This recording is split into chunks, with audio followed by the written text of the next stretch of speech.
Good evening, ladies and gentlemen, members of council, our leadership team, those guests joining us remotely. It is 6:10. We're calling the meeting to order within the procedural guidelines. We had item of business earlier this evening that took a little longer, but it was positive for the community. But I think at this point, we'll call the meeting to order at 6:10. And recognize that we do have a quorum, members of council, and we'd like again to start this evening's meeting by recognizing and expressing our gratitude and acknowledging the traditional territories of Indigenous people dating back countless generations. Now, personally, we are connecting again today from Tillsonburg, Ontario, which is an area of significance for many Indigenous peoples of Turtle Island. Tillsonburg is located on the traditional territories of Indigenous peoples and is covered by the Between the Lakes Treaty number 3 of 1792. So as we gather on the traditional territory of Indigenous peoples, dating back countless generations, we acknowledge the Anishinaabe, the Haudenosaunee, and the Etowah people, showing respect for the long-standing relationships that Indigenous nations have to this land, as they are the original caretakers. Thank you very much. We'll move to the items on our agenda this evening. First of all, to adopt the agenda before council and the community. Councillor Rosehart, you have a resolution, please. Thank you, Mr. Mayor. Moved by myself, second by Councillor Esseltine, that the agenda is prepared for the council meeting of August 8, 2022 be approved. Thank you. Thank you. Call that question for members of council. All those in favor? Opposed? That resolution is carried. With that agenda now in place, is there any disclosure of pecuniary interest or general nature thereof from any members of council present? Seeing none, we move to the adoption of council minutes of the previous meeting, and that was on the 11th of July. And Councillor Esseltine, you have that resolution, please. I do, Mr. Mayor. Moved by myself, seconded by Councillor Luciani, that the minutes from the regular council meeting held on July 11th, 2022 be approved. Thank you. Are there any questions from members of council? Any errors or omissions? Then we'll call that question as well. All those in favor? Opposed? That resolution is carried. There are two presentations on our agenda this evening. First of all, on behalf of council, it's a pleasure to welcome Alana Resnick. Alana is the recent winner of Miss Teen Southwest Ontario 2022, local resident student. And I think a lot of the story of her success is better told by Alana herself. So Alana, first of all, congratulations on your recent accomplishments and welcome. Good evening, everyone. Thank you. Good evening, everyone. My name is Alana Resnack, and I am Miss Teenage Ontario Southwest 2022. I am so honored to be able to be here today and to speak in front of all of you. I would like everyone to get to know me. I am 17 years old, and I'm a student at Glendale High School here in Tillsonburg. I am a competitive figure skater, and this year I was on my school's volleyball and track and field team. After high school, I hope to become a lawyer or possibly pursue a profession with the gift of my voice and public speaking, possibly in the radio, movies, or TV. On June 12th, I competed in my very first pageant. I've always been interested in pageants, but I didn't know quite what to expect. I decided I would just go into this new experience with an open mind and try my best. In 2 days, I learned how to do an evening gown walk, a fitness walk, how to answer interview questions, and so much more. Also during these 2 days, I met so many amazing young ladies, and I still keep in contact with them. After these 2 long days of anticipation and nerves, I was crowned and I received the overall high score and the title of Miss Teenage Ontario Southwest. From the days August 15th to the 20th, I will be competing at the national pageant for the title of Miss Teenage Canada 2022. On August 17th, there is a preliminary pageant, and from there, the top 20 will advance to the finals. Many of you may be thinking that pageants is only the beauty that is seen on the outside, but it is truly much more than that. It is the beauty that is found on the inside, the love, kindness, compassion that one has in their heart, their mind, and their soul, and that they want to share with others around them. There are many key requirements I need for this upcoming pageant, one being a platform. A platform is something one should be passionate about and wants to advocate for. When thinking of what my platform would be, I immediately knew I wanted it to be self-love and positive body image for all. Since then, I have now expanded it onto bullying, how social media can be harmful, and mental health issues, because I feel that at some point in everyone's life, they may experience these negative situations. My main goal with this platform is to provide ways one can cope if they experience these things, and to let everyone know that they are beautiful and deserve to feel confident in their own skin. Since the last pageant, I've been working to develop my platform. I have visited 5 schools, 1 in Cortland, Port Dover, Walsh, and 2 in Brantford. And I have spoke to grades 3 to 8 about my platform, and I have explained it to them so they can gather a better understanding. I have also provided ways that they can cope if they experience these negative situations. Some ways I like to promote is playing a sport, talking to a trusted adult, reading, playing with your dog, anything that can help get your mind off the situation, and to not be afraid to come forward if you need help. I recently have also traveled to the At My Playground gym here in Tillsonburg and spoke to the day camp about my platform. I also led and instructed them in a workout, walking, meditation, and deep breathing, and we ended on a discussion.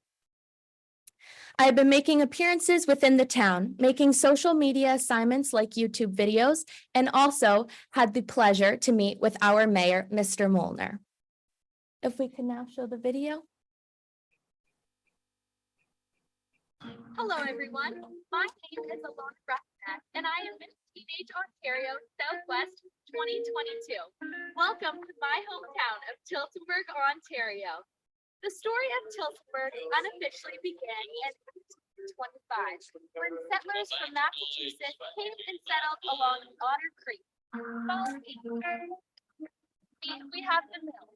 This historical landmark was built in 1878. This now serves as a hotel and restaurant. I am here with the mayor of my hometown, Tillsonburg. Mr. Mayor, if you'd like to introduce yourself.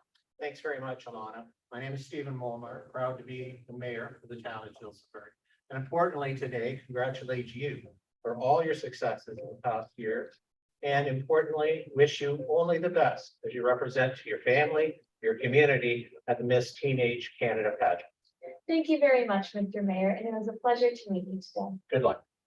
I am standing on Black Bridge, which is located over Otter Creek in Tillsonburg. This bridge was constructed in 1902, and back in the day, it was known for transporting coal from the docks of Port Burwell to other major railway lines.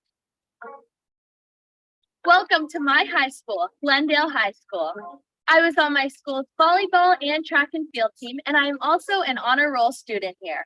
I started some of my first work for my platform here, which was me posting posters which had resources for those who struggle with mental health. Here is an ice rink I have trained at since I was 6 years old. I also volunteer at a nonprofit organization helping children learn how to skate. This is called Can Skate. Here's a brief clip of me figure skating in another rink in the Tillsonburg Arena. Not only have I skated here, but I also did dancing and swimming. There are so many facilities in the Tillsonburg Community Center.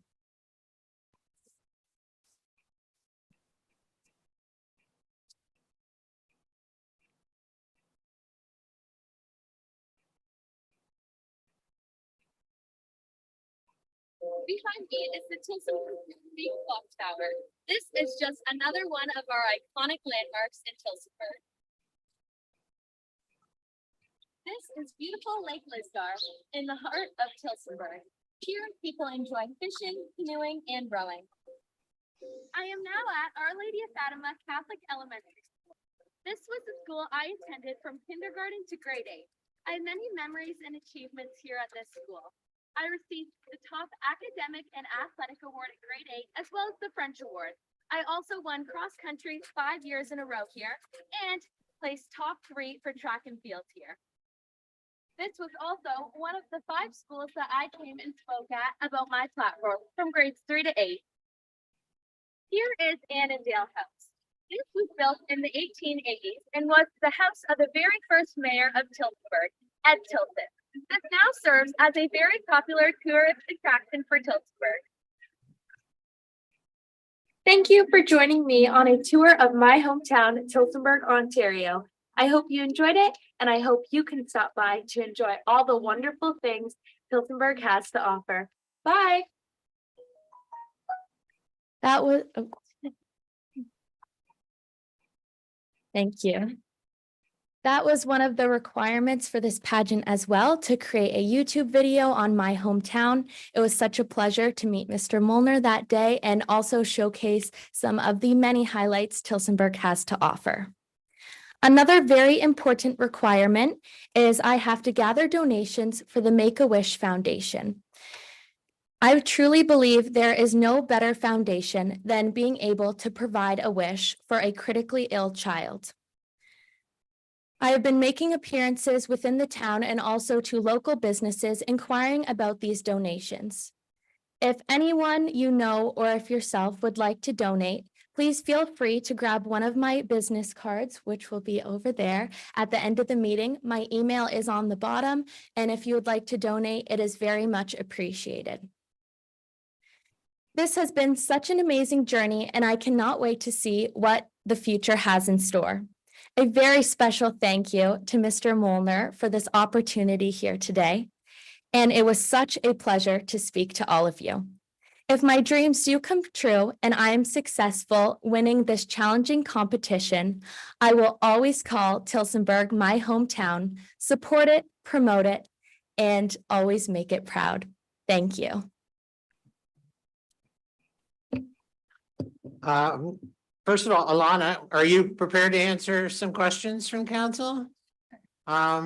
And you've highlighted, well, first of all, thank you very much, and congratulations for not just your, the pageantry and your award, but for, life's, accomplishments. Members of council, Councillor Goazy, please. Thank you, through you, Mr. Mayor. I think I asked this question when I saw you in Port Dover, but is the next event televised? And if it's not, how can people watch your event? It is going to be live streamed, I believe, through the pageant. And what was the date of that? The preliminary competition is August 17th, and if I make it to the top 20, then that will be on August 20th. Thank you. The whole town will be rooting for you. And I just wanted to say you're a beautiful, very well-spoken girl. Thank you very much. Any further questions?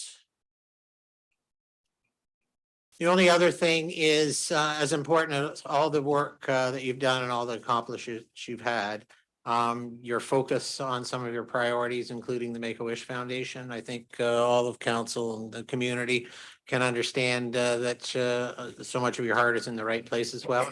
And we'll have that information here. And we'll also make sure that if people contact the clerk's office and are looking for that, information, that we'll have it available subsequent to the end of the meeting tonight. Great, thank you. Okay. Thank you. And a resolution regarding the presentation, Deputy Mayor, you have something there? I do. It's just a little housekeeping. It's moved by myself, seconded by Councillor Luciani.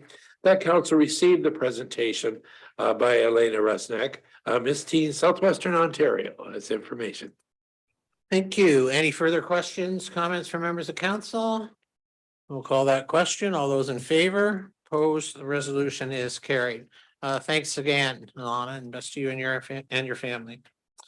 There's an item on the agenda under item 13.7.1 regarding a generator at the OPP station in Tillsonburg. Currently, there's a delegation in attendance to speak to that standby generator. And I would ask at this point, the representative who may be making that presentation. That would be me, Dale Bush, he's. no Bush. Oops. Oh. Thanks very much, Mr. Bush. Welcome, and the council and the agenda does have attached to it the PowerPoint presentation. You're welcome to begin making your presentation now, sir. Okay, I just want to bring to your attention that presently we lease the OPP detachment from yourselves, and we enjoy the facility and everything. However, the present generator, we've done a feasibility study on it, and the OPP in our new standards we require 100% backup power in case of any disaster. So the present generator has actually met its life expectancy, which is a good thing. We're not wasting money. It probably needed to be replaced anyway. But because it doesn't meet our needs and our new guidelines that are there, we are upgrading it to 100% capacity. So that's on slide 2. Your present one is 55 kilowatt, and we will be going to 100 on page 3, 175 kilowatt. So it will take over all the life safety systems and all of everything in the building, 100%. We have various other components that we also need, and we will be including them in these projects for load bank so that it can be tested monthly and annually. That's another requirement that the OPP usually does. Well, we do, and we will be doing with this one whenever we can get it completed. So we'll do a contract with CBRE through Gal Power to do the maintenance on this. There will be a brand new ATS and it will have, so that's on page 3, and it will have dual bypasses. So in case the ATS breaks down, which usually a generator outlives the ATS, it's the automatic transfer switch. So if power drops down, then the automatic transfer switch takes over and kicks on the generator, usually within 15 seconds.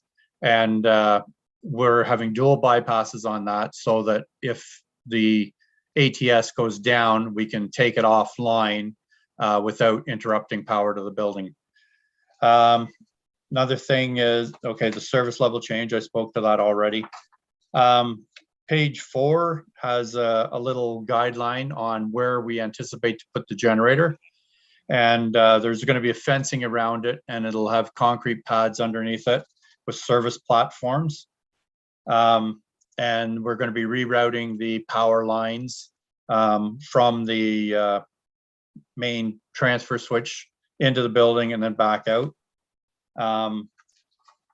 Then if you go to page 5, I probably don't need to get into a lot of this detail, but anyway, it's a electrical schematic diagram that just shows the generator and that we will be tying into all the existing electrical panels and the disconnect switches.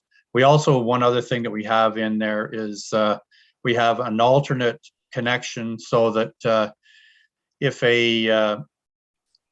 this generator, say in 10 years, ever needs to have a major overhaul or anything breaks down on it, there's a connection box there that they switch over, and then they can tie in a temporary generator so that they can do work on it, and so that our detachment still maintains 100% backup power. One of the things that will happen there, if you go to page 6, we will be removing 3 large pine trees on the property. And I have spoken with your horticulturalist, and he has provided me with 4 different trees. So in lieu of the 3 trees, we'll be planting 4 trees on the property, and they're all designated on page 6. And then page 7 is just a planting diagram that he's also provided, which to maintain so that they have watering bags and everything, and then they will survive in the future. There was another page that I provided as well, and it's just the guidelines. Most of the stuff I've already explained here in it for maintenance bypass and everything. There were a few questions that came up during design while dealing with David. Anyway, various questions that council members, I believe, had, and it was what will happen with the existing generator. So the existing generator, you've indicated that you would be interested in keeping it. So we'll have our contractor take it and move it over to the designated maintenance area that so that you can utilize this generator for whatever your means are. The trees, I've indicated about the trees. Departure from the Tillsonburg OPP detachment, somebody asked that question. We tend to stay a long time in OPP detachments, but anyway, in case something happened and we were to close down the facilities, that would remain an asset for the town, for whoever's going to become your new tenants. Another question was the location of the generator to make sure that it didn't impinge on the fire hall. And we had it professionally surveyed so that we're within the boundary line for the OPP leased area. And that's all. This last part's just the maintenance again that we do. Any questions? Just you referenced on multiple times that you were answering questions. This was a presentation and we've got the PowerPoint tonight. You're saying there were questions in advance of council meeting tonight? During design, it was just because we wanted to make sure that we met all of your needs, right? So, making sure that it was within the property line and questions from our leadership team and members of staff. Yeah, the facility group. So I'm facilities, they're facilities, right? Okay. We want to make sure that all our T's are crossed before we do the design for it and everything, and make sure. Excellent. Are there questions from members of council for Mr. Bush and his presentation this evening? No, was there resolution with council's concurrence? I would ask that we move directly from the presentation to item 13.7.1. Thanks, Deputy Mayor, to report RCP 22-13 OPP station generator project. Concurrence of council on that item.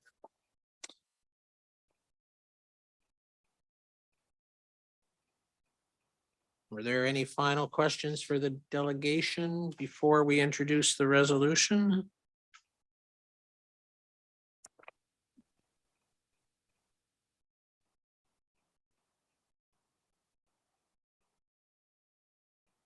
And Deputy Mayor, you have that one, sorry. It's moved by myself, seconded by Councillor Gilvazy, that council receives a presentation from the province of Ontario, OPP, and the companion staff report from Recreations, Culture and Parks 22-13 OPP station generator project as information, and that all works and related costs, including subsequent maintenance costs, be borne by the province with no implication to lease, to the lease between the province and the town. And the council approves the request from the province of Ontario to proceed with the replacement of the generator at 90 Construction Street East, and further that the existing generator be redeployed to the town fleet department for future use. Thank you, Deputy Mayor. Are there questions or comments from members of council regarding the resolution, the recommendations that are on the floor?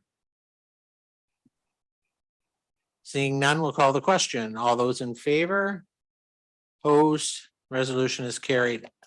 I don't know if the facilities manager or the acting facilities manager, probably we've got enough on our agenda tonight, but I'm kind of why this is on our agenda. It seems pretty operational. So thanks to the team at the OPP, thanks to the team in the RCP and facilities department for doing a job and bringing a very straightforward recommendation. And I think this is operations. We'll continue on. Thanks very much for your presentation as well, Mr. Bush. All right, thank you. We move to the public meetings portion of our agenda tonight, and I believe Councilor Rosehart, you have a resolution to move into Committee of Adjustment? Thank you, Mr. Mayor. Moved by myself, second by Councilor Gilvezi, that council move into Committee of Adjustment to hear an application for minor variance at 6:35 PM. Mr. Mayor. Thanks very much, Councilor Rosehart. Council, Committee of Adjustment, all those in favor? Opposed, resolution is carried. This is a public meeting for minor variance application A 1022-29 at 29 Woodhaven. The application is for minor variance is a request to increase the maximum lot coverage from 37% to 38% to facilitate the construction of a detached accessory structure at 29 Woodhaven Drive. The owners are Susan and Kevin Frappietro, and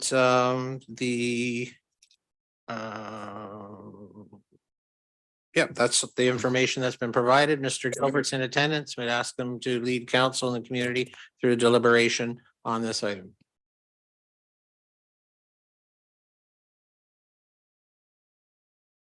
Recognize the construction of an existing covered patio or covered gazebo on the property with an area of 192 square feet.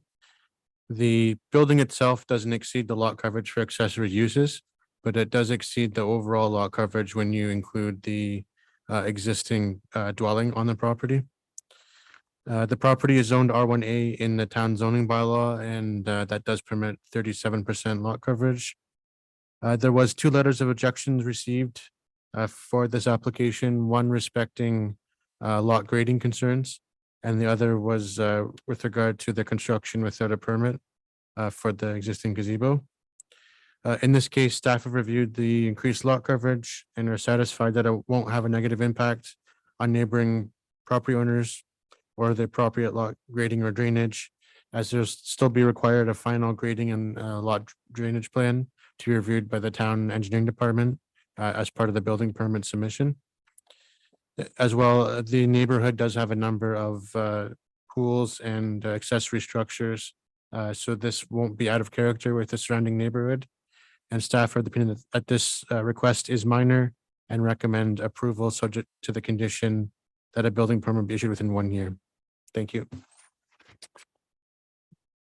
Thanks very much, Mr. Gilbert. Questions from members of council regarding the report?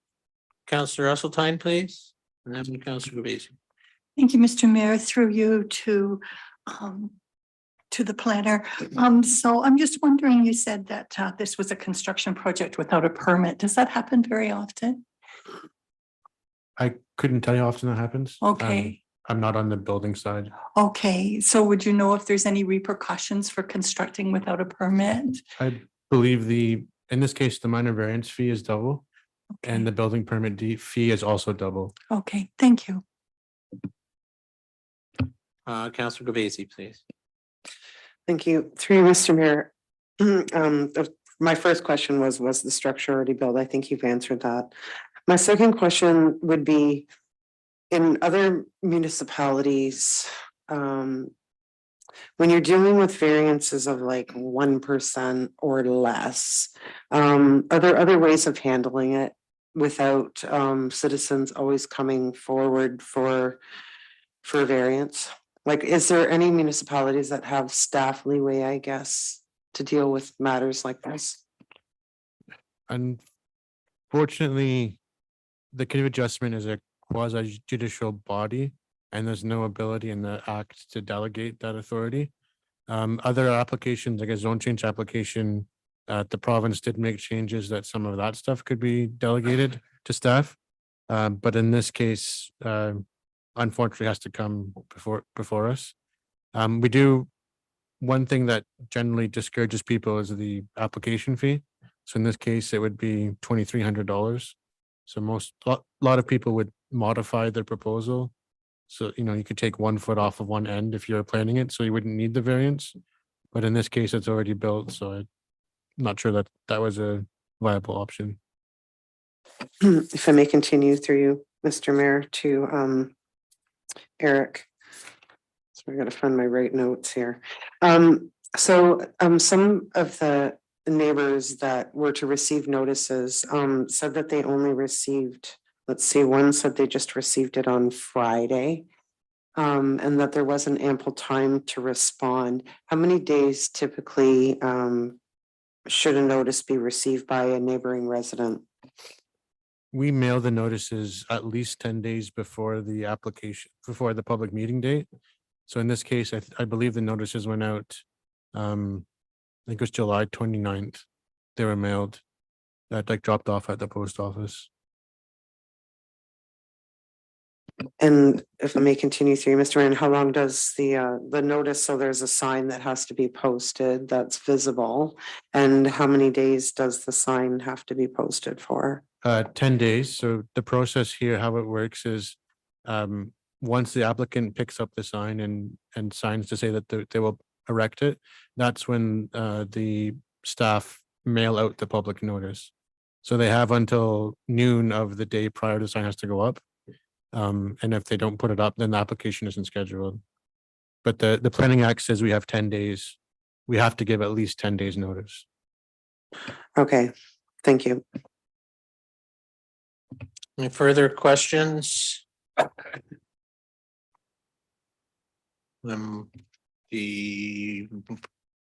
We are in a public session as provided for by the Planning Act. If anyone appeals a decision that will ultimately be made by council this evening and has not provided council with either oral or written information or submission at this or in advance of this meeting, then the local planning appeal tribunal has the power to dismiss any such appeal. Is there anyone else that would like to speak in favor of the application this evening? The applicant's in attendance? Yes, we'd like to come forward, introduce yourself and speak to your position on the application, please. Thanks very much for being here. Hearing me. I just want to begin by saying that earlier today, I had sent a letter outlining what had happened and what has led to me applying for a minor variance. So last year, we began the process of, hiring contractors and developing a plan for our backyard. I contacted the building department at that time and was advised that I needed a site plan and a grading survey.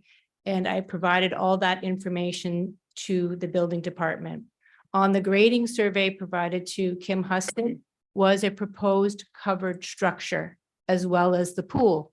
And grading was developed to accommodate that. That plan was also submitted to the building department as a proposed covered structure. At the time, I asked someone at the building department, because I was calling about my application, if I needed a permit for the pavilion. I was advised by the person on the phone, a young woman, that I did not need a permit because my structure did not have any walls. But I would be required to meet the 4 foot or 1 meter setback from the property lines, which I made sure that I did. And that was reflected on the grading plan submitted to the town.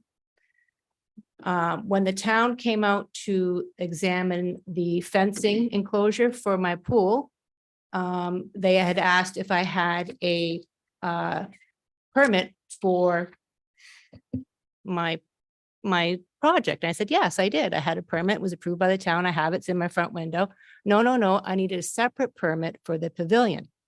I was not advised that I needed a separate permit for the pavilion. So I began the process of applying for the permit in order to rectify the situation with the town. In the course of my discussions with Justin White at the building department, he advised me that my lot coverage was exceeding the limit for the town based on my structure. And now I'm here in front of the town trying to rectify something that I thought I had done everything that the town had required. Being a homeowner, I'm relying on the town, the building department specifically, to sort of guide me through the requirements and the permits needed. Again, I thought I had everything that I needed to put my project through to construction. Now, I recognize that the building department is extremely busy and, there's a lot of development happening in Tillsonburg. I can't believe the changes from when, I was born and raised here in the last like 56 years. But I feel like more needs to be done in the planning process. So homeowners don't have to come before council and incur significant costs and delays after the fact, when I simply would have made my structure smaller and complied with the lot coverage limitations. So I'm hoping that based on my innocent intent to do everything appropriately, and I thought doing my due diligence, that you will approve my application for the minor variance. And you are speaking in favor. We're here to deal with a planning issue. Yes. So you're speaking in favor of the recommendation of the planner to grant this minor variance. Yes. We're correct in Yes. that. Yeah. Okay, Yeah. excellent. And there'll be no problem then getting a building permit within the year prescribed. No. Yeah, okay, Yeah. good. Any questions related to planning from members of council for the applicant? Counselor Rosehart regarding. I guess through you to, I guess I need to ask Eric this, like, is she being penalized and paying more money? The because applicant's here right now, and we're dealing with the planning issue. That's Can I my ask- point. We can, I think you're walking outside the planning meeting might be an appropriate So place. can I ask her that question then, Mr. Mayor? If it has, is it change the 37 to 38%? No. Huh. Thank you. I think you have great cause. Okay. And that I'm trying to be succinct on that's an important issue. Mhm. And there's actually appropriate place to have that discussion. And it Okay. could be right here at Okay. another outside the Planning. outside the committee of adjustment we're currently in, and would actually give greater value to your concerns and your observations. Okay. So I hope you understand that I'm just trying to bring light to those sensitivities and observations and actually direct them to where they can best be heard, because we're in a planning. Sure. Yeah, debate I right understand that. Yeah. And I'll definitely supporting your application. Okay. And then perhaps we can have that discussion on how to best look at other options. Okay. Okay. Anything further for the applicant? Is there anyone else in attendance who would like to speak in favor of this application? I'd also ask if there's anyone in attendance that would like to speak in opposition to the application or has any general questions regarding the application. Seeing none, thanks again very much. Councillor Luciani, you have a resolution, please. Yeah, moved by myself and seconded by Councillor Esseltine that the Town of Tillsonburg Committee of Adjustment approves application file A 10-22 submitted by Susan and Kevin Patrial for lands, for lands described as lot 35, plan 41M 232, municipally known as 29 Woodhaven Drive, Town of Tillsonburg, County of Oxford, as it relates to 1, relief from section 6.2 zone provisions, table 6.2 zone provisions, lot coverage maximum to increase the maximum permitted lot coverage from 37% to 38%. But maybe you ask and have it be reduced. Okay. Are there questions from members of council regarding this applicant for the resolution that's on the floor? Through you, Mr. Mayor. The question I have is, she is now being penalized and having to pay double the money for something that she really had no control over in the first place. How do we rectify that? And that's a good question, and with the resolution on the floor, it's appropriate. I would suggest that, I'm just answering, I'm thinking the same things, but we've heard one, with all due respect to the applicant, we've heard one, aspect of that. I think we should move and advance on making sure they can finish their project, if that's the council's decision, without prejudice, and then supplementary giving, looking for some direction from either staff, notice a motion at the end of the meeting for a future meeting, to amend the fee. You know, there's options that council has, so, Thank you. and I hear your concern. But I also want to make sure that the people referenced in those concerns are ultimately respected as well. Questions or further questions to the resolution? We'll call that vote. All those in favor? Opposed, resolution is carried.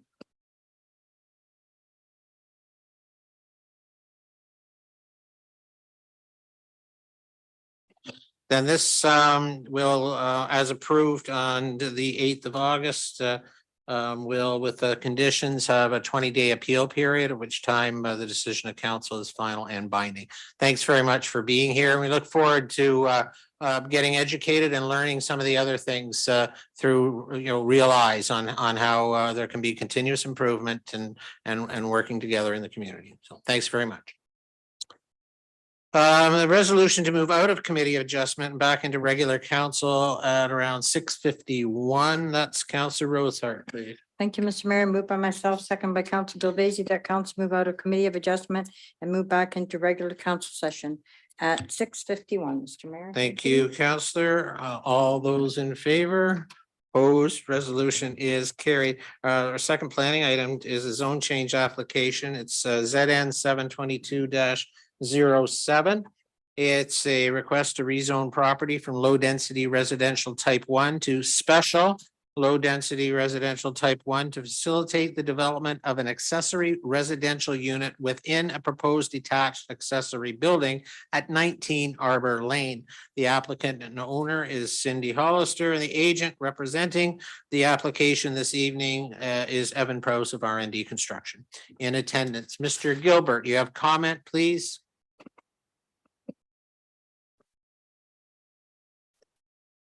Thank you. This is a zone change to allow for a ARU or accessory residential unit in a proposed detached accessory building. The subject lands have an area of 0.53 acres with an existing dwelling of 3,500 square feet. The proposed accessory structure will be 2 stories in height with 1,000 square feet per floor, with the ground level of the building to be used for personal storage and parking of vehicles, and the upper floor to be used for the ARU. The height of the proposed building will be 6.25 meters or 20.5 feet.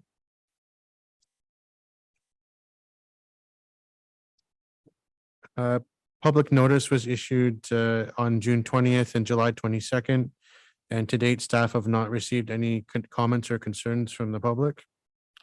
The proposal, staff for the opinion, the proposal meets with the PPS direction, provide for appropriate diversity of housing types and densities. It also complies with the PPS direction to permit additional residential units throughout the town. In this case, the proposed development is considered to be a form of backyard infill. In low density residential areas such as this, backyard infill may involve the construction or conversion of secondary structures for residential purposes. Considering the size of this property, which is 3 times larger than the surrounding properties and the surrounding residential uses, it's opinion of staff, the proposal also conforms to the backyard infill policies of the official plan. The accessory building will be located in close proximity to the existing dwelling, and there'll still be sufficient separation to adjacent properties and the rear yard easement that's present on the property. The proposed height is 5.7 feet higher than what's permitted for accessory structures. However, if the building was constructed to be attached to the main dwelling, then the height relief would not be required, and the building could be significantly higher. As well, the property can accommodate all required parking, and the proposed location where it's to be constructed will make use of the existing private driveway, and as noted, parking requirements can be easily satisfied. In light of this, staff recommend approval in principle of the application, with required bylaw being brought forward at the next council meeting. Thank you very much, Mr. Gilbert. Are there any questions for Mr. Gilbert regarding the application and the content in his report from members of council? We'll start with Councillor Esseltine, please. Thank you, Mr. Mayor, through you to Mr. Gilbert then. So the ARU process is new to council and to the area. And I'm just wondering, I think you've mentioned before that some buildings will need to come to council for approvals, but some won't with the ARU program. And I'm just wondering if you could tell me why this one required a trip to council for review. Mr. Mayor, the reason for that is that this application is in advance of those ARU policies. If this waited, perhaps like this proposal would have complied with the draft provisions that are in the ARU policies. But I think in this case, the applicants wanted to move ahead of that process. Thank you. But thank you, Councillor Esseltine, because it's a very positive comment about the opportunity for public engagement into the comprehensive ARU and additional housing unit process that's ongoing that Mr. Gilbert has referenced. So to those that are looking forward to learning more, making comment and contributing to that process, anyways, thanks for reminding us of that. Are there further questions for Mr. Gilbert regarding the application?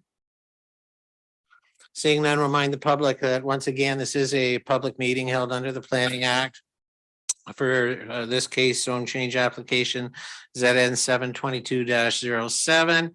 And if anyone who appeals this decision that council will be making this evening is not provided with this council with oral written submissions either at this meeting or in advance, then the local planning appeal tribunal has the power to dismiss the appeal. The representative for the applicant, were you making comment this evening? Would you be prepared to at least introduce yourself, recognize the applicant and acknowledge that you're in favor of the recommendation? One of the two, yeah.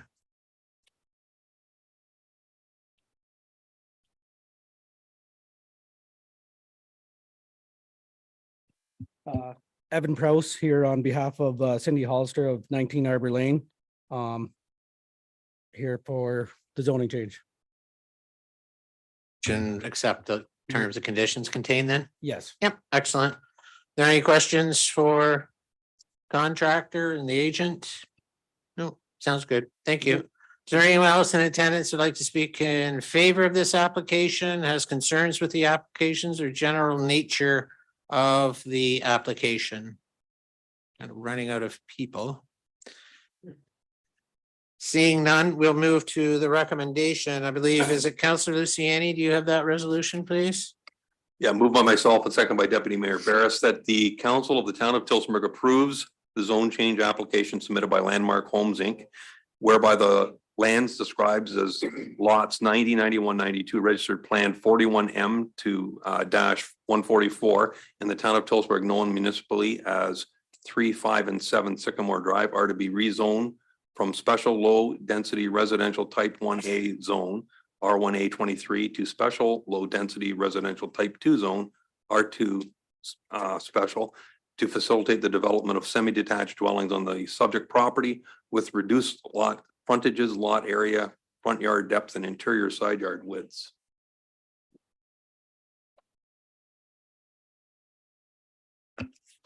Questions for members of council to the resolution?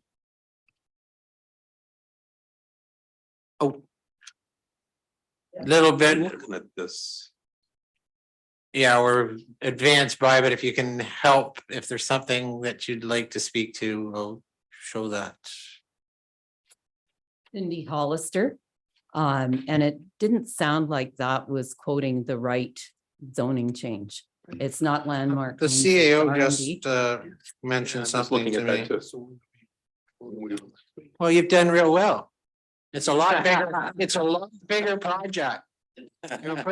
Really put down the work. Thinking 3, 5, and 7 Sycamore.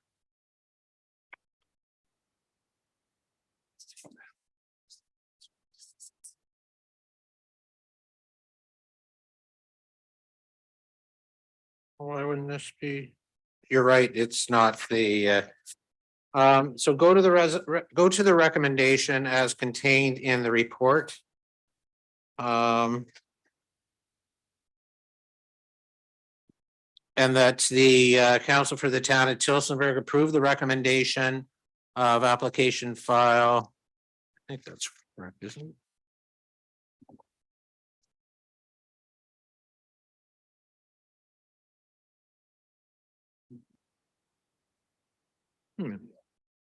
Applications ZN 72207.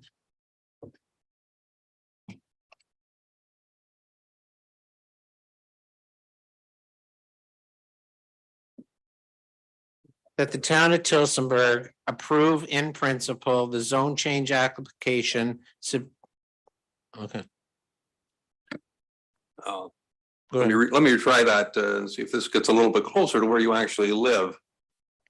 It's moved by myself and seconded by Deputy Mayor Barris that it's recommended that the council of the town of Tillsonburg approve in principle the zone change application submitted by Cindy Hollister. So far, so good. Whereby the lands described as lots 64, 65, and 66, Plan 507 in the town of Tillsonburg municipally as 19 Arbor Lane are to be rezoned from low density residential type 1 zone R1 to special low density residential type 1 zone R1 special to facilitate the development of an additional residential unit in a detached accessory structure.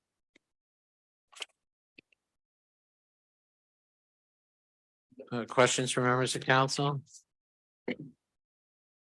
Believe consensus on the support. We'll call the question in a minute, but I'd look for clarity on the approve in principle. Why are we approving in principle? The reason for the approval principle is that the bylaw is not prepared So we're approving and then the bylaw comes forward. forward. Okay, I'm a little concerned with the in principle, a little concerned that the bylaw is not available either. Especially when we're in monthly meetings right now. So I think there's a next one too, and not to prejudice council's decision on those, but when we're in a monthly meeting situation. And we advance with decision and it needs to wait for the bylaws. It's just that kind of planning bubble that I think we're all engaged with and trying to improve right now. So anyways, excellent. Final questions or comments from members of council? And we'll call the question. All those in favor? Opposed? Resolutions carried. Congratulations and good luck and a great creative opportunity. I think council recognizes that. The final planning aspect on this evening's agenda is a zone change application ZN 722-08. And it's an application where the applicant is requested to rezone subject property to special service commercial zone to facilitate the construction of an additional wash bay to an existing drive-through car wash property at 127 Tilson Avenue. The owner applicant is Mr. Auto Wash Incorporated, and the agent representing the applicant this evening from CJDL is Trevor Benjamins. Mr. Gilbert, comment on this application, please. Thank you. So the property is zoned service commercial holding zone, and the holding zone was applied for possible environmental contamination in this area. When the zoning bylaw was done in 2008, there wasn't a trigger for a record of site condition to require the property to be cleaned up or prove that it was clean. Since that time, there have been changes to the Environmental Protection Act, where the trigger for the cleanup is right in the building code. So if it's a commercial site and if you're going to a more sensitive use, such as residential or institutional, then the applicant has to provide a record of site conditions certifying the site is clean prior to building permit issuance. In this case, the property will remain commercial, so there really isn't a concern about potential contamination requiring to be cleaned up.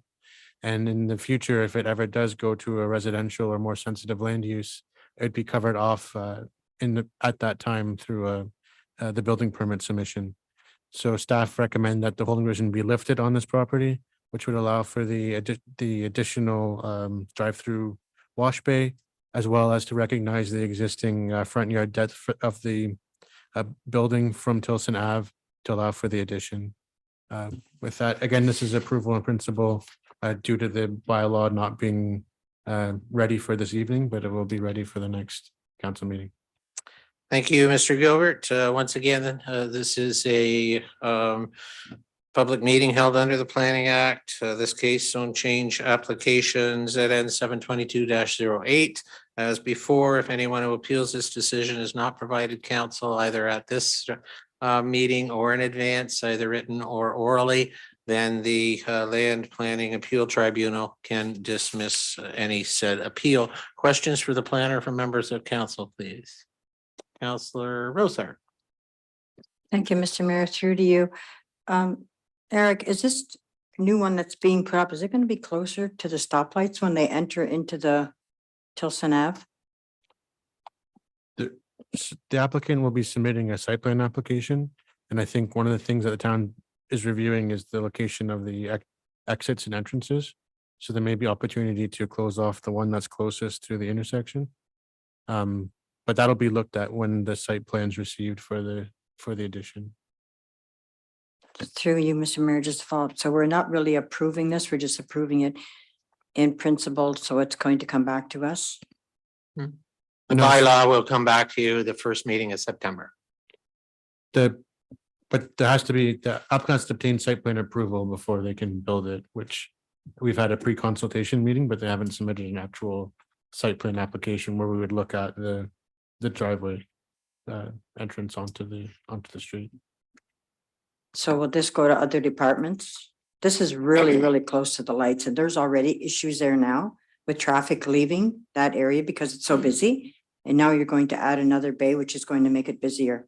Coming out of that gas station and coming out of the car wash, you've got congestion there right now, and there's not much room to get to those lights. Yeah, so it's through the site plan application will be sent to Oxford County Public Works, who has authority over Tilson Ave, as well as town staff for the traffic movements and entrances onto Concession Street East. So it will be looked at. Thank you, Mr. Mayor. Thank you. Further questions? Councillor Esseltine? Thank you, Mr. Mayor, through you to Mr. Gilbert. So, Mr. Gilbert, I did look at the diagrams or the that came with this. So right now there are 2 drive-through car washes, both heading to Tilson Ave. Where will the third one be? And you mentioned that maybe one would go. Are we going to have 3? And where would the third one be? I guess is my question. There will be 3, and it'll be to the south of the existing one, closer to Concession Street. Oh, that is pretty tight. I understand what Councillor Rosehart's saying now, because quite often there can be lineups for people waiting to get into the car washes. So the traffic is tight on Concession that way too. So it is a concern, I would say. Thank you. Are there any further questions regarding this planning report? Seeing none, I believe representative of the applicants in attendance this evening, making his regular stop at municipal council. Welcome, Mr. Benjamins. You've got comment representing the applicant, please. Yes, thank you and good evening to members of council and Mr. Mayor. And I wanted to thank Eric Gilbert and the Oxford County Planning staff for the supportive report. CJDL and myself are in support of the application at hand. And I will be able to answer any questions that you as council may have. I guess, that's all. I'll leave it at that for now. Okay. I'm going to first of all look towards Councillor Rosehart, perhaps towards Councillor Esseltine to think perhaps your questions and concerns may be better directed towards the representative of the applicant than the planner in that aspect, if you're going to. I'm just providing that opportunity. Thank you, Mr. Mayor. So how many car lengths are there going to be from the stoplight to where the driveway will come out onto the Tilson Ave? Right now, I think you can fit at least 2 car lengths in between Concession Ave. The proposed car wash would be a little bit closer to Concession Street. However, there are multiple entrances into the car wash at 3 entrances. So subject to the site plan that we submit, we could look at altering the entranceway into the car wash there. There is lineups for the car wash as well quite often, which is why an additional car wash drive-through bay is being proposed. Follow up, Mr. Mayor. So it's not the lineup getting into the car wash I'm concerned about. It's the lineup that's coming out of the car wash. There will not be enough room between the light and the exiting of the cars coming out of the car wash and across the road from the gas station to enter into that lane, to get into the right lane, whether they're going to turn left or whether they're going to turn right or go straight through. How is that going to be? I think most of the cars that exit the car wash exit onto Tilson Ave, as the car wash exits face Tilson Ave and do not face Concession Street at this time. Yes, that's what I said. They're coming out on Tilson Ave when they're Yeah. leaving the car wash. Right. There will not be enough room between the lights and the exiting out of the car wash onto Tilson Ave to get into the lane that's going left. If they wish to go left, or if they wish to go straight through, there'll only be a car length left for them to enter in. And Tilson Ave has become a very busy street, and they are now building 2 more apartment buildings just down the street from there. I will say that there still will be room if you wanted, you could drive around the building and exit onto Concession Street as another potential exit if there was a lineup.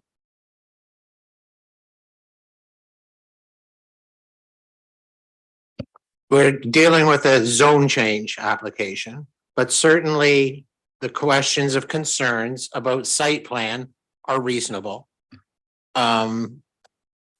But they're reasonable, but you're kind of getting into the operational side, the post zone change, which, but it's nice to hear, and you can make the decision on whether or not to accept the zone change on your concerns with a perceived or proposed or anticipated site plan.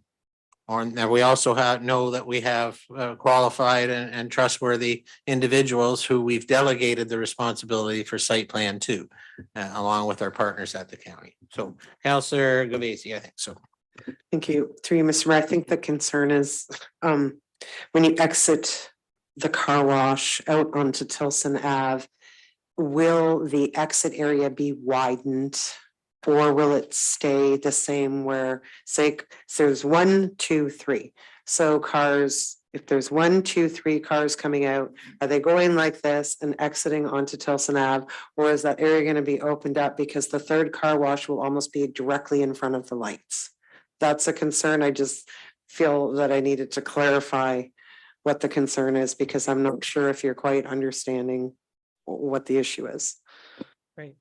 I understand that it might be difficult when exiting the car wash onto Tilson Ave. There may be an opportunity to widen that entrance for people turning right and for people turning left. Although I don't have a detailed site plan in front of me, so I'm sure that's yeah. I'll leave it at that.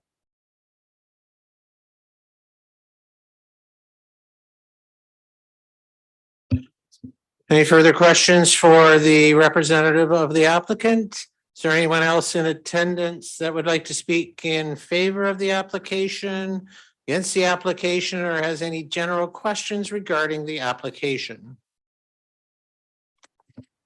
And I'm gonna move to the resolution. Councillor Gavesi, you have a draft resolution, please. Moved by myself, seconded by Councillor Esseltine, that the Council of the Town of Tillsonburg approves the zone change application submitted by Mr. Otterwash Inc., whereby the lands described as lots 395, 415, and 416, and part of lot 396, Plan 500, Town of Tillsonburg.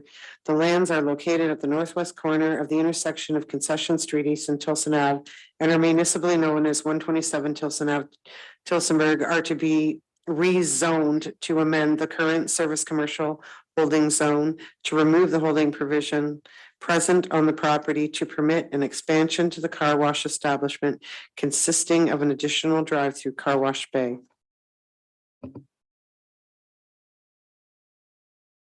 Thank you very much, Councillor Gavesi. See, when we're back in, I'm waiting for the resolution to be passed down. This used to be a formalization of reading the resolution and anyways. Oh, memories. Council, any discussion, questions regarding the resolution that's on the floor? Seeing none, we're prepared to call the question. All those in favor? Opposed? Resolution is carried. And again, as referenced by the planner, that the bylaw will appear on our next council agenda, which I believe is the 12th of September. So those last two items with the zoning change bylaws will appear on the 12th of September. Thank you very much to our applicants and good luck. We move, there are no further planning reports. There's no deputations. We move to an information item. There's one letter that's been received from a resident in Tillsonburg, Susan Cran, and I'm going to move to the recommended resolution from Councillor Govesi, please. Moved by myself and seconded by Councillor Rosehart that council received the letter from Susan Cran as information and that the letter be forwarded to the Police Services Board for comment and review. Thank you very much. I think appropriate recommendation. There's probably some operational things as far as that I know that we've already kind of had an opportunity. This has to do with kind of, traffic concerns, an area of parkland and children playing so one of the things when others may have been contacted, but I said, please send a letter, document your information so that it's part and parcel of how we can actually, not to slow down a process, but actually how we can expedite getting a good educated response to what's going on in that area and how we can potentially make changes to make it even, to make it safe or safer. So that's what this correspondence is about. And the resolution, I think, is an appropriate one as far as escalating or advancing some feedback on it. Are there any further questions or comments from members of council? We'll call that question. All those in favor? Opposed? Resolution's carried. We move to second quarter reports, and there are two sections. One is consolidated second quarter financial report. Councillor Govesi, you have that resolution, please. Moved by myself, seconded by Deputy Mayor Barris, that council receives report FIN 22-21-2022 second quarter consolidated financial results as information.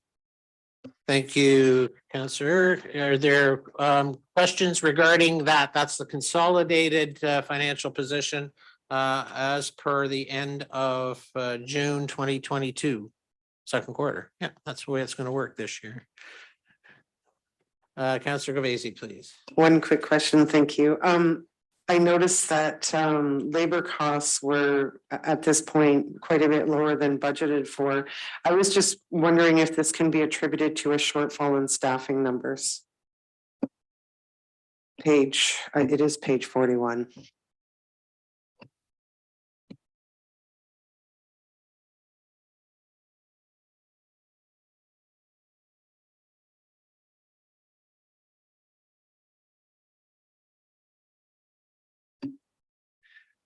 Through you, Mr. Mayor, thank you for the question. That is generally a major reason why we're seeing labor come under budget, although there might be some specific areas within each department that each respective director would be able to answer. But generally, yes, gapping has been previous to last year's results was a major driver in terms of labor being under budget. Okay, thank you. Through you, Mr. Mayor, if I may continue. And is that attributed to like staff shortages? I think every single business right now is struggling with staff shortages. So I'm just curious if the municipality is faced with the same thing that every private sector is faced with right now. Through you, Mr. Mayor, I do believe the organization is experiencing that as well. Just as any other employer, we are facing such challenges. But I would defer to the Director of Corporate Services if there's any additional information on that.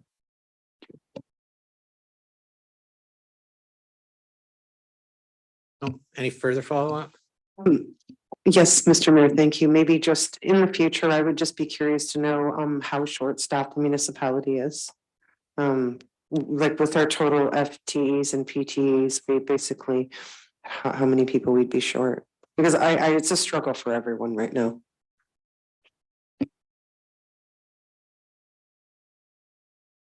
Further questions on the consolidated financials? We'll call that question. All those in favor? Opposed, resolution is carried. Now we move to the summary of various second quarter reports by department. Councillor Rosehart, you have that, and then we'll get the resolution on the floor. And then if there's interested questions, I'd ask that you speak to the department and highlight your question. Thank you. Moved by myself, second by Councillor Luciani. The council received 2022 second quarter department results as information. Thank you. Thank you, Councillor Rosehart. Why don't we is there anything further on the second quarter financials? Or the economic development and marketing results? On the finance department results for Q2? Fire and rescue services, Q2. Councillor Gabasi, please. Thank you, Mr. Mayor. Welcome the chief here to perhaps assist. Yes.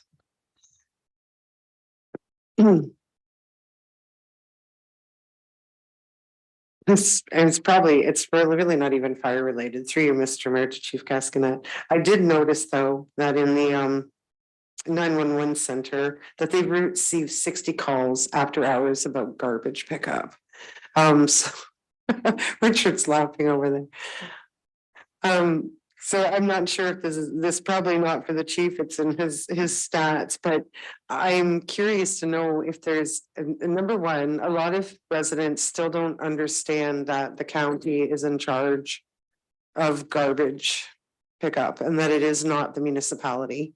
Secondly, it seems like 60 calls. It seems like, I guess I feel that, they're there for emergency services and maybe garbage isn't necessarily an emergency, but people are calling about it. Maybe there's some sort of communication that can go out. People should visit the county website. And typically, if your garbage doesn't come, put it out the next day by 7 a.m. So Richard may want to comment on it. Thank you. So this is our shift now. We're down. Were there any questions on fire and rescue? Because I'm trying to expedite. It's the long agenda. So now we're into OPS. No, that's very good. But now we're into operations. So Richard, can you answer the question? I think once we get the communications everything out there, that we can start to get more into reporting by the app, phone app, and better online reporting. It hopefully will curtail people contacting Firecom and things like that after hours. So once we get the website and communications up and running more fortuitously, then it should solve everything. Or at least curtail it quite a bit. Because there'll always be people that call in after hours anyways. Well, just for clarity, calling in after hours relative to what? Mr. Mayor, you're saying they're called the 60 calls after hours versus get on the internet and put something in, or call during the day and report it during the day. Okay, but we have a 24/7 answered by recognizing the quality and the priority work of the fire dispatch service providers. And you don't answer the phone about X if they're dealing with the importance of Y. But that's a service we've made a decision that we're still providing 24/7 live response. And so I recognize what you're saying and trying to educate and move away from that. But I also think it's fair to say that until we make the decision to eliminate that we have to be respectful of the fact that it's being used. That's all. Anyways, excellent. And a good question. Thanks for that. So I think you're safe. which is always good when you can say that to fire reps. Very proud of all of you. So anything further on the operational side, and I don't know if we've got, but then we certainly got the director here can assist, whether it's in Gino's areas or the actual meat and potatoes of the operational department. Are there anything there for members of Councillor Esseltine, please? Thank you, Mr. Mayor. I did have a note jotted down here. It has to do then with bylaw. So cat and dog animal tags. So I have heard from people in the community that they have heard that there won't be any dog tags in the next year. Is there truth to that? Because I don't remember that coming to council. No. I'm aware of, but oh, Mr. Pratt, you may, and then you've got, okay, we're both excited to jump in. I'm just trying to facilitate. Thank you, Mr. Mayor. No, actually, I don't have an answer to that question, but I can double check with the building and bylaw team and get back to council. Okay, yeah, it's not something Mr. Pratt, did you have a comment? Not put you on the spot, I just. Yes, through the chair. So I understood the resolution, if I can remember right, was to do away with cat tags and revisit dog tags in the future. So a report should come That's what I back thought. before that's moves forward. So thank you, Council. I'm only reminded because we have dogs, no cats, and we still get the mail. And they're still paid. That's what so I'm pretty sure they're.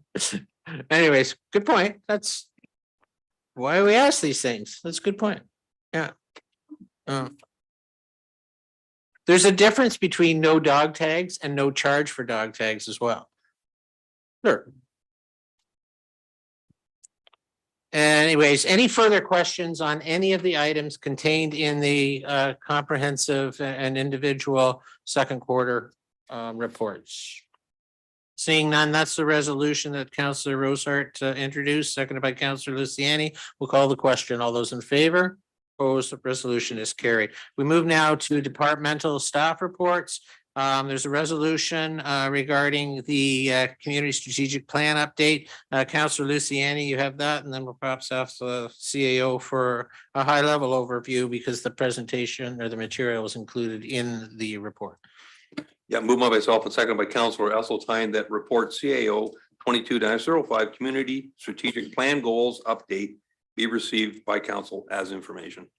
Thank you. Prior to calling for questions from council, did you have any summary comments to advance the report or to share with the community, Mr. Pratt?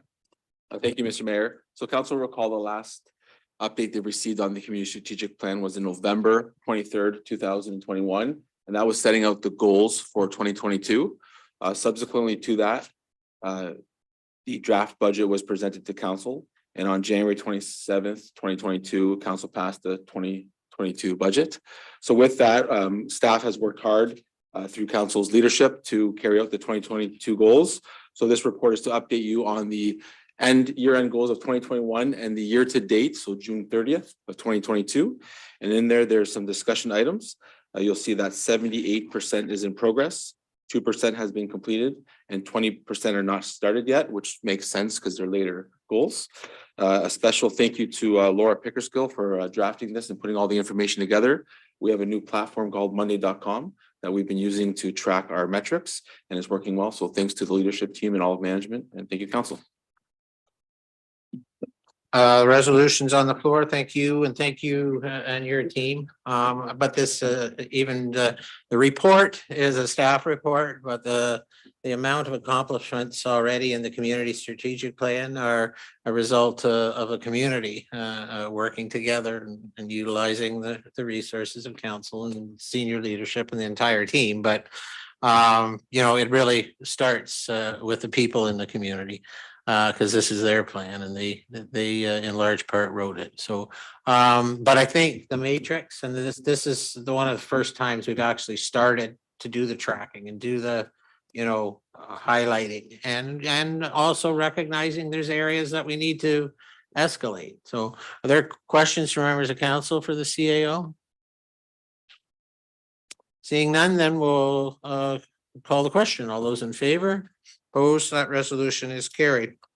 Move to corporate services. There's a resolution regarding personnel policy rates. I think, see, this is more of an extension of a previous update on a recent report. Deputy Mayor, you have that resolution, please. Moved by myself, seconded by Councillor Rosehart, that the revised Appendix A of the personnel policy entitled Personnel Policy Rates be approved effective August 1st, 2022.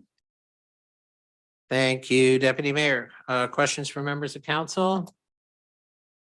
And we're prepared to call that question. All those in favor? Opposed, resolution is carried. Committee chair meeting. This is actually, that's one of those things that was exciting that people were able to kind of get together and communicate and have a vision for the future. So this is more as information tonight, but there may be things in there that council would like to ask question about. Councillor Govesi, do you have the resolution, please? Moved by myself, seconded by Councillor Esseltine, that the committee liaison chair meeting report be received as information and that staff be directed to take the appropriate steps to make amendments to the procedural bylaw to be considered at a future meeting. Thank you. Discussion on any of the items in the short term, understanding that's coming back for future meeting. Councillor Esseltine, please. I just wanted to ask then, so this deals with committees, but also the procedural bylaw deals with council. And I'm just wondering if we're framing then the procedural bylaw with the priority of being committee tied to committees, or should council come first? I always think the procedural bylaw is a council thing that the rest of the committees follow. I'm just a little concerned about that. Yes, thank you, Councillor Esseltine. So the procedural bylaw applies to both council and to committees. So the same rules are being followed by both council and the committees. Right. So this was a matter that was brought forward by the committees in terms of making some of those procedural amendments, but ultimately it needs to be approved by council. Follow those rules and regulations as well. So I'm just wondering, so looking back maybe 3 or 4 months, council made a motion that all council committees be in person and have moved forward on that with staff attending as well, or senior staff attending as well. Are we possibly then looking, if we look to change that with committees, are we looking to, we're looking to change that with council as well? I think that's what's there in terms. And what the committees are saying is that they want some flexibility. And right now we have the flexibility because we have the pandemic, right? So we're just trying to take a look at, future months ahead. If we no longer have the pandemic, we no longer have that flexibility that would allow committees and or council to attend virtually in certain circumstances. So it's essentially providing for those same circumstances, but eliminating the requirement for the pandemic, which really started the progression of those virtual meetings. So in my experience then with committees, I find that they like meeting in person, and I have no problem with them meeting virtually, but I think it works best if you just all meet in person or you all meet virtually, because the setup when you've got some people doing this, some people doing that, I find it really hard to follow. Maybe it's my age. I'm not following things well anymore, but I find it distracting when, if we're all in one place, whether it's virtually or in council chambers, I'm happy with that, but I find it distracting when someone is chairing the meeting from there, yet there's people here. And also in my experience, and the committees I work with are happy to meet in person. And there are a couple that it doesn't work for. One's the Airport Advisory Committee. Another one would be probably the Attainable Affordable Housing Committee, because we have members who regularly attend from Woodstock. So I understand where that's a problem, but I would like it to be considered not to be hybrid. I find hybrid distracting. So I don't know if council members have a say in that. So I just thought I would have my say tonight. Thank you. Yeah, okay, but go ahead, please. Question or comment? It's a comment, actually. I actually think that this is a good idea. And my reasoning would be, the future world, if you have a cold or you're not feeling well, you're not attending in person, whether it's in this chamber or any committee. That's the new reality moving forward. So I feel like this policy provides that opportunity. You don't have to miss a meeting. You can still come in virtually. I believe that that's the intent of this. And, I envision any one of us around this table at some point, maybe having a cold that will have to come in, via Zoom. And that's what I feel the intent is. Maybe the clerk could clarify that. That is correct, and that was the feedback we received from the committee members. Certainly, some members have, they obviously like the in-person, but they understand and realize that probably in the future, hybrid is certainly a valuable tool in terms of conducting meetings for those that can't attend in person. Or as per the council resolution, choose not to attend in person because of the impact that their participation may have on compromised family members and people that they are exposed to on a regular basis. So let's please understand that the resolution that was passed by council as a whole had caveats and conditions in it that actually spoke to the end of the pandemic.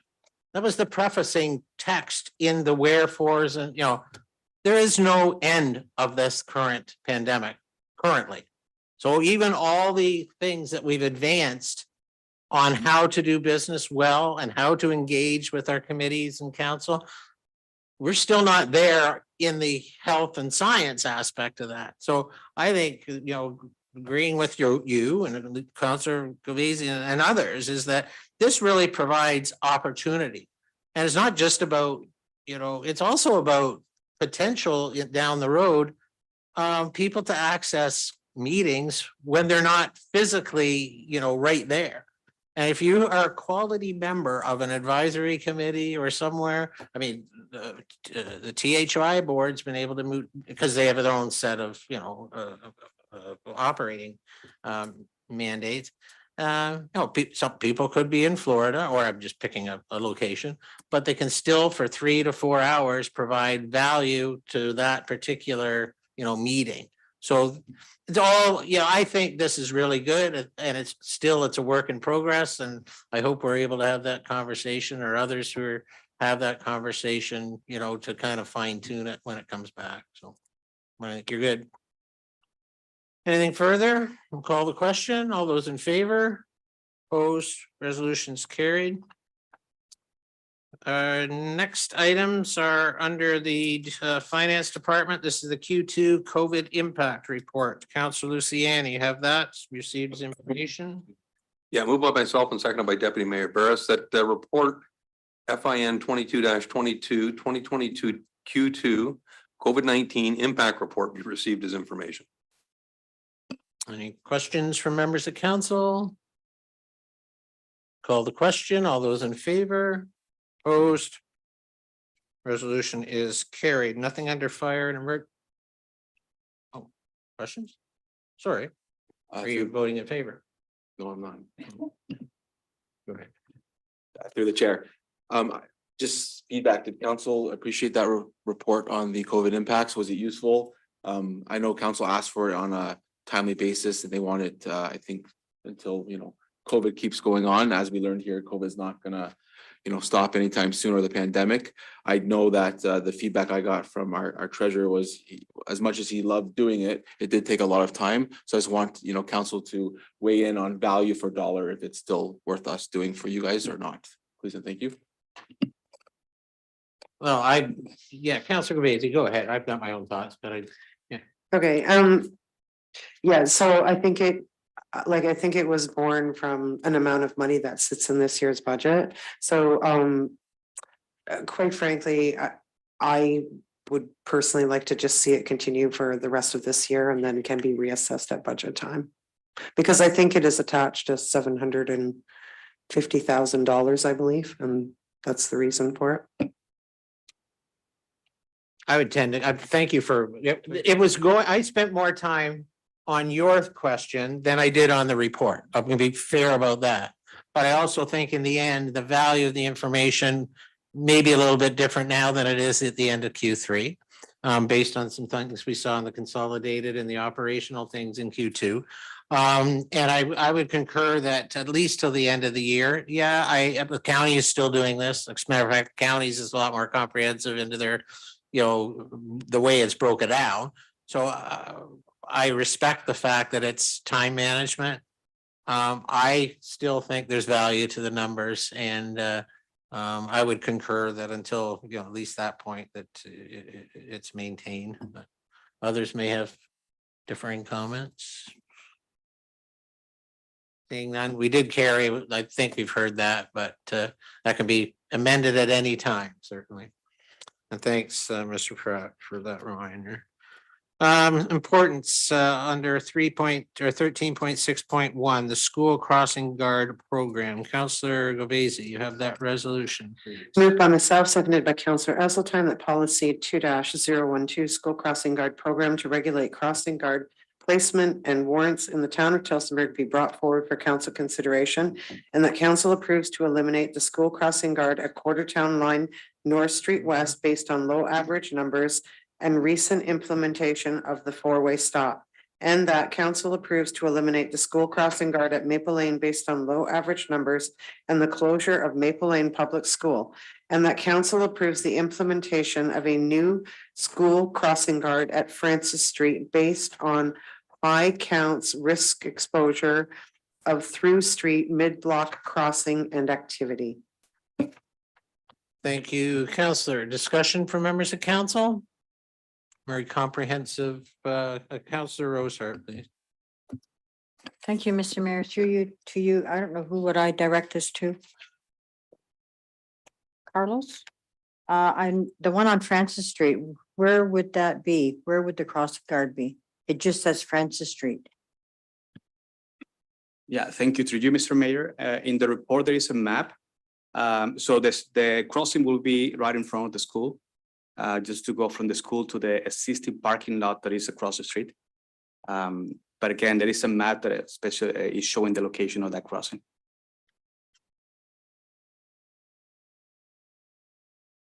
So it will be across from the school to the existing parking lot.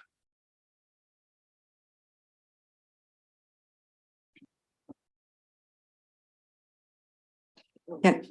Oh, sorry. I'm really struggling with this. We're So go ahead. I thought she was going to help you satisfy your concern is, I think, very well. I just don't understand. We're taking the buses off the road now. We never had a crossing guard there before. So we're taking the buses off the road now at taxpayers' cost. Am I right, Carlos? But there is a. Oh, sorry. Oh, I can confirm that there is a project we are creating some base for the buses to drop students at school. So across the road is where the teachers park. And when parents are picking up their kids, they park on the road because there is no parking in that parking lot. So where are we putting the crossing guard to cross the kids across the road? So through you, Mr. Mayor, I'm just going to expand maybe more about the background of why this location was chosen. So our building and bylaw department completed an investigation, and they noticed that there is a lot of parents that they go to that parking lot across the school. They drop the kids there, and then they cross the road to go to the school. And there was a count that was completed by staff, and if you can see the numbers, there are like close to 65 to 86 to 76 students crossing that road. In our opinion, that's a safety concern. So that's why we are recommending that we place school crossing guard at that location. Thank you, Mr. Mayor. Govesi, please. Thank you. Through you, Mr. Mayor Carlos, I'm familiarity with the school because I pick my granddaughters up once in a while. Okay, so firstly, in the afternoon, walkers are not let out until after buses leave. And generally what happens is the parents come from the parking lot over to pick up their child at the pickup area. The issue with putting this crossing directly in front of the school is the buses do line up, even though I know what's gonna happen. It's gonna be made a little bit wider there, but the problem is the buses all line up there. And if you had a crossing guard directly in front of the school, then children would be walking out, like coming out between two buses, which to me, that would be an unsafe situation. So I feel there's maybe challenges with where the town wants to locate this, but my question through you, Mr. Mayor, to Carlos is, did anyone actually talk to the school or the school board about placing a crossing there and what their thoughts might be? To the best of my knowledge, through you, Mr. Mayor, to the best of my knowledge, it's my understanding that our building and bylaw team, they contact the school. And my understanding is that they are in favor. But once again, I need to double check with Gino and get back to you. Okay, thank you. Maybe, Mr. Mayor, I'd like to amend this resolution. The last paragraph, who's my seconder? So the last paragraph to read, that staff bring back more information regarding the proposed crossing at Francis Street. And what I would be looking for is, number one, what the comments of the school would be, and also the exact location, like maybe it is really busy there and there's lots of kids, but remember, this is a young school, only JK to grade 4. So parents typically go and get their children. They don't, stand at their car or wait in their car because kids are still young at this age. There are some that will wait on the sidewalk and, watch kids cross, but typically parents do go. So I can understand the need, but I'm not sure about the location. So I'd be looking for, what did the school say? What would the school's recommendation be? And could we find a possible different location? Thank you. There's original mover, had the resolution on the floor appropriately amended, seconder, understand what the amendment was. And does she or her, who did we have? Councillor Esseltine. Yes, Councillor Esseltine, OPD 22-27. Do you support this amended not amended, it was changed resolution? There was information before. There was right now, I gotta make sure there's something on the floor to talk about. Okay, and I just wonder if it's in that report, but we just need to review the report more closely. But for the time being then, so. If he's got the amended resolution. Madam Clerk. Because it does say in the. It does say in the original motion then that putting the crossing guard there is based on high counts, risk exposure of through street mid-block crossing activity. And that's what you're talking about, isn't it? Mid-block activity. And so it does say that they have reviewed all that. I just hate to send it back if the information's there. Well, just because I'm thinking, why until it's right, but we're also getting into September. If the word at was changed to on in the 4th bullet, and all the others were acted upon, and then there was a operational kind of review on where to put it. I don't want to get into personally. I don't want to go into that it's got to be here 12 feet away from that and 15 away from that. But I think we all have realized that, we're dealing with an environment and you don't want to risk or err on the wrong side of dealing with youth and school and things like that. But, just the information about buses leave and before pedestrians get out, that's valuable information. And it may guide on the location, that type of thing. So I would encourage us just to accept things and then ensure that the timing on whatever painted lines and and whatnot can be kind of in support of what the counselor was looking for. Frankly, I don't know, we need to come back if some of those concerns were addressed, but then it'd be September 12th. Yeah. Okay, that's fine. So we'll leave the last paragraph, but I would. Okay, I guess, and that council approves the implementation of a new crossing guard, let's say on Francis Street in the vicinity of St. Joseph's School. And then I think that the concerns are shared with staff to look into.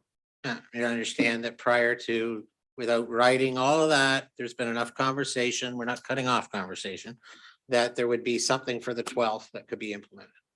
Is that kind of kosher that way? Yes, and that's the reason why the report is in front of council today. Because we need time also to prepare for the school season. So. Okay. So are you good with that, Counselor? Basically, and then you don't even need the height, yeah, period after Francis Street. Or no, go ahead, you said.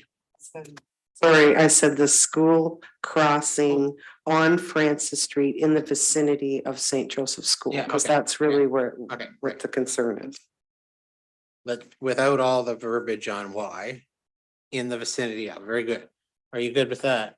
So it's on Francis Street in the vicinity of St. Joseph's School, and everything else is as contained, and there's an acknowledgement of what that meant by the director. Any further questions? Call the question. All those in favor? Opposed? Carried. Good conversation, and thank you very much, Mr. Reyes. We'll continue on. We've got a couple of hangar land lease agreements. The first one, Councillor Rosehart, you have that resolution regarding Bremen Construction Taxiway G3. Thank you, Dash Mr. eight. Mayor. Moved by myself, second by Council Luciani, that a bylaw to execute a new land lease agreement for taxiway G3-8 with Bremen Construction Inc. be brought forward for council's consideration. Thank you. Thank you. Any discussion? Call the question. All those in favor? Opposed?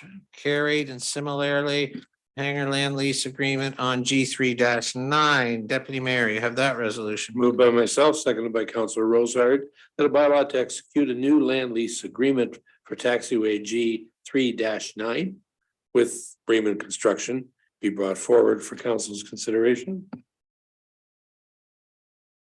Thank you, Deputy. Discussion? All the question, all those in favor? Opposed? Resolution is carried.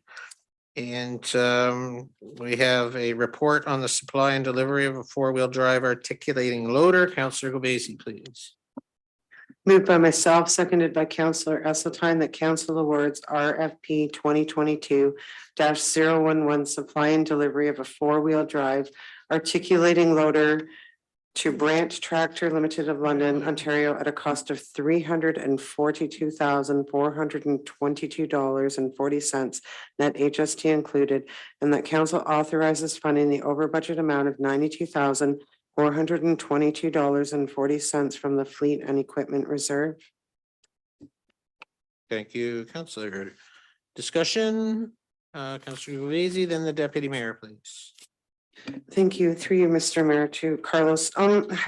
Did staff inquire if there were any, oh, it's Richard, sorry. I know I see you standing here. Richard, did you inquire if there were any used tractors that may be conducive to filling this order? Through you, Mr. Mayor, yes, I did. In fact, that was one of the first phone calls I made. They do have something that wasn't fitting exactly what we needed. We need a high lift to allow us to easily get over the walls of the dump trucks. And that was only a savings of approximately 10%. So it really wasn't worth further investigation. Okay, thank you. Question. Yeah, I apologize, Deputy Mayor. Through you to Richard, this is a little more than 30%. Should we be expecting these sort of things based on shortages, increased costs for heavy equipment, vehicles in general, I know are up considerably because of from where they were post-COVID. And when budgets were made, they were probably made out on post-COVID budgeting. And prices have increased. Is 30% something we should be looking at in the future for budget purposes? Sometimes at the low end, through Mr. Mayor, sometimes at the low end. So we're 30%. gonna get quite a shock here, aren't Yes, we, at budget yes. time? Welcome to milk, eggs, vegetables, multiplied by 100,000. Well, yeah, but I mean, percentages are percentages and Yeah. they're pretty well in Yeah. line with all increases. So Hopefully, I would hope that as the logistics and supply end of it start to kind of get through the volatility that we've experienced this past year, that may settle down a little bit, but we'll see. Thank you. Councillor Esseltine, please. Thank you, Mr. Mayor. I wondered if I could just ask what the life expectancy is on a truck like that, a vehicle like this? The one through Mr. Mayor, the one we're replacing is far beyond its serviceable life, and it's a 1999 loader. So 20+ years. Okay. Preferably, my view is 10 to 13 years. Sometimes you can get to about 15, 16 years, but we don't want to go past that. Otherwise, we get into significant repairs and the possibilities of long waits of getting something to be fixed, and we can't afford to be without that piece of equipment. And what are the primary tasks that will be done with this vehicle? This is used in a lot of snow removal applications. It'll be also used at the transfer station for loading, unloading things, and it's just Okay. all around the town. Yeah. Thank you. Final questions? We're prepared to call that question. All those in favor? Opposed, resolutions carried. Thank you, and thank you, Deputy Mayor, in your response to the advance of the concerns as far as the real world. Naming of streets and subdivisions. First of all, regarding the West Wind subdivision, Deputy Mayor, you have that resolution, please. I do. That's the one north of North Street, I believe, that's just being built right now. Moved by myself, seconded by Councillor Luciani. Council approves Darrow Drive, Hill Street, West Wind's Gate, and Thompson Court as road names for the West Wind subdivision. Thank you, Deputy Mayor. Questions or comments from members of council? And just to the public, historically, the names other than the West Winds, which is relative to the West Ward of the prior region, there is that theirs are all surnames of individuals that served on or around the original council for the town of Tillsonburg. So we'll call that question. All those in favor? Opposed, resolutions carried. And similarly, additional subdivision regarding road naming. And I believe Councillor Rosart, you have that resolution, please. Thank you. Moved by myself, second by Councillor Esseltine, that council approves Fairway Drive, Bridges Way, and Eagles Court as road names for Bridges subdivision. Thank you. Deputy, please. If I could speak to that, Mr. Mayor, I can't support this. I think, and I'm not an expert on emergency services, but I believe our services people in town should look at these because we have a Fairway Hills Boulevard where I live. We have a Bridge Street and we have a Green Eagle all in town, which could be, I'm just saying, I'm not an expert, but I believe what we should do is circulate that to Canada Post, emergency services, fire, ambulance, and police to see if they agree that this should be done, and then council can debate it.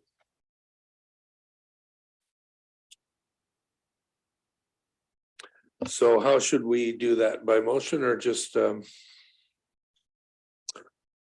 I should say defer or just amend the motion to say to forward to emergency services for comment? Well, I'm a little, fire services and 911 were circulated for conflict assessment and approval was granted with no conflicts. So they have had the opportunity. Oh, were they? Okay. I mean, technology is a little bit different than when we used to have 3 different spellings of Quarter Town Line Road. I concur with you. Yeah. Birdie Way, it's perhaps different the emergency services and the 911, and they have it more direct than you and I, like I meant, me as a citizen, unfortunately, we have Google Maps even to type it in as opposed to someone saying, because I thought of the same thing. The two things, if there's any apprehension, they're not, paving the streets and putting up the signs today.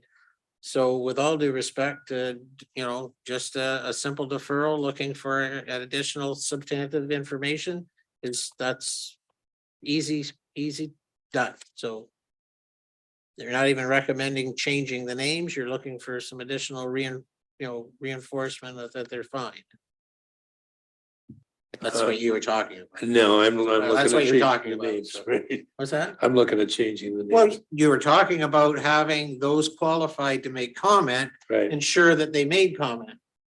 Deferring that would at least allow them the opportunity to revisit that. Well, Okay. arbitrarily change names, and that's different Okay, discussion. all right. So you want a motion to defer and we'll send it to emergency services to take a second look at it. Yeah, I'm just trying to give the options here Yeah, to right. satisfy your concern. Did you have a question or comment? Oh, I have a comment. I think it should go back to the developer for other options. Like if emergency services already looked at it, I think it should go back to the developer. Cause I right away too flagged it. And I feel it's confusing for people. Oh yeah, hey, I live on Fairway. Well, what Fairway do you live on? Like it's just. It's confusing. I think it should go back to the developer.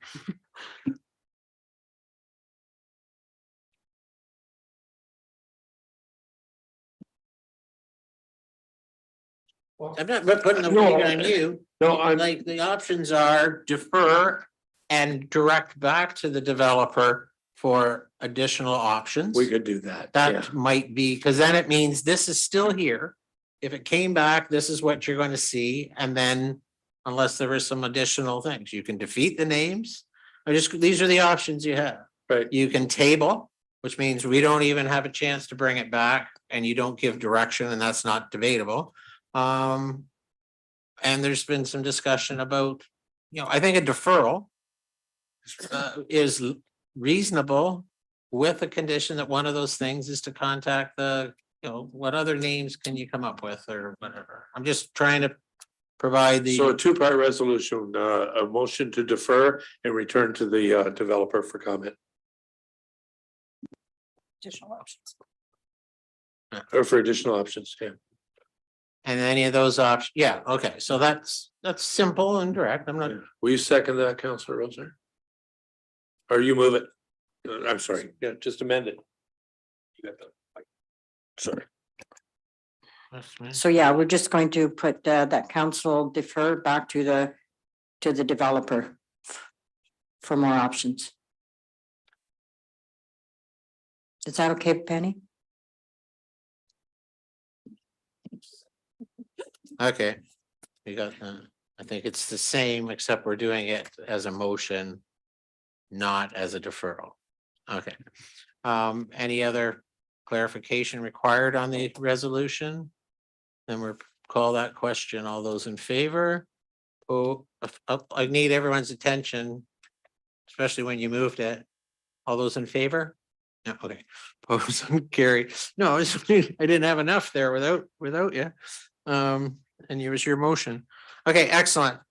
We dealt with the OPP generator earlier. Thank you very much for that. Fire and life safety annual inspections, Councillor Gavesi, please. Moved by myself, seconded by Councillor Luciani, that council receives staff report RCP 2214 Fire and Life Safety Annual Inspections as information, and that council approves the award of services for annual fire and life safety inspections at town facilities for 2022. $9,180, 2023, $9,428, and 2024, $9,685 to TA Play Fire Protection of Woodstock, Ontario, for a total amount of $28,893 excluding HST. Thank you, Councillor. Discussion for members of council? Last call the question, then. All those in favor? Opposed, that resolution is carried. And any new business? consideration. We'll look towards consideration of committee minutes. Councillor Esseltine, please. Thank you, Mr. Mayor. Moved by myself, seconded by Deputy Mayor Barris, that the following council committee minutes be received as information. July 6th, 2022 Recreation and Sports Advisory Committee minutes. June 23rd, 2022 Tillsonburg Airport Advisory Committee minutes. July 12th, 2022 Tillsonburg Ad Hoc Committee minutes. July 12th, 2022 Economic Development Advisory Committee minutes. July 19th, 2022 Tillsonburg Transit Advisory Committee minutes. And that's it.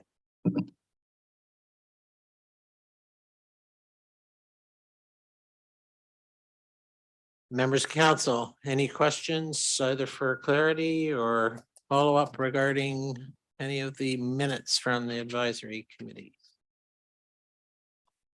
Seeing none, excellent information. We'll call the question. All those in favor?